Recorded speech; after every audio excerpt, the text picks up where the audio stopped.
Bonjour et bienvenue à Sa Parole pour aujourd'hui.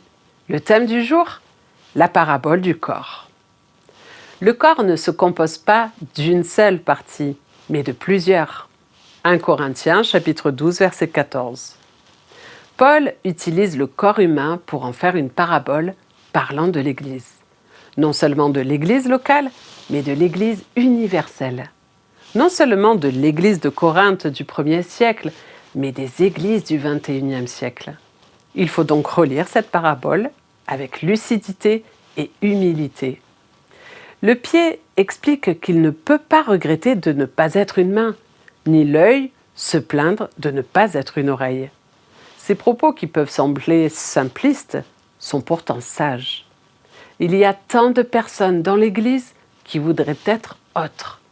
Peut-être comme ce pasteur au charisme d'enseignant remarquable, ou comme ce témoin toujours capable de bien annoncer l'Évangile avec courage et persévérance, alors que vous êtes timide, sans jamais trouver la bonne occasion de parler du Christ.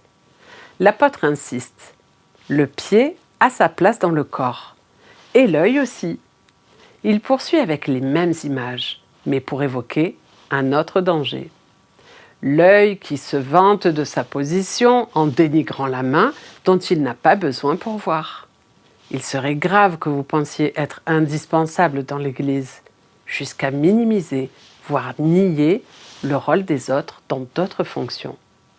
Paul n'avait pas les connaissances anatomiques que nous avons aujourd'hui. Et nous savons peut-être, grâce à toutes les séries médicales diffusées sur nos chaînes de télévision, la place de chaque petit organe dans notre corps, son utilité, voire son importance. Les images que Paul exploite pour parler de l'Église et de l'utilité de chacun s'en trouvent augmentées, renforcées. Aussi devez-vous vous sentir à l'aise dans la communauté des croyants. Et attentif au fait que Dieu y place diverses personnes qui chacune y apportent leur talent. Il faut avoir alors vérifié la conclusion paulinienne. Ainsi, il n'y a pas de division dans le corps, mais les différentes parties ont toutes un égal souci les unes des autres.